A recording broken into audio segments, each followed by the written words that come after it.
Si ces élèves et leurs professeurs sont très concentrés sur leur copie, ce jour-là, on est bien loin du traditionnel devoir sur table. On a un atelier sur la dysgraphie, c'est les gens qui n'arrivent pas à écrire et j'en fais partie.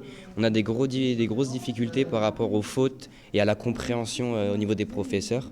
Parmi la trentaine d'ateliers proposés cette semaine aux élèves et aux professeurs, l'un d'entre eux avait pour but de sensibiliser aux troubles 10, comme la dyslexie, la dyscalculie, la dysorthographie ou bien encore la dyspraxie. En gros, actuellement, on a un texte et on se met dans la peau d'un dyslexique qui doit faire un exercice de maths.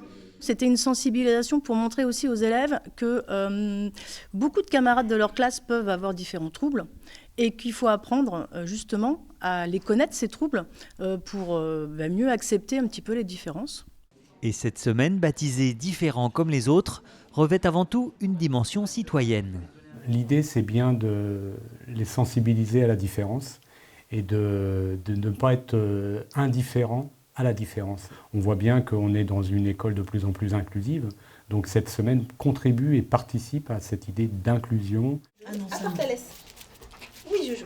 Super.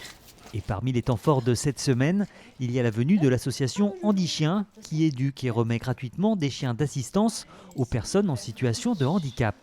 Sensibiliser le jeune public, ça permet de faire connaître le rôle du chien d'assistance, qui est souvent méconnu. Le chien, en fait, a plusieurs rôles dans la vie de la personne ou dans la vie de la structure. Ça va être d'une part apporter une aide technique, dans le sens où le chien peut ramasser les objets, ouvrir les portes, appeler l'ascenseur, aboyer sur demande pour prévenir d'un problème. Mais le chien peut aussi être un soutien émotionnel pour la personne, de l'apaiser en cas d'angoisse, en cas de phobie, notamment du coup pour les enfants.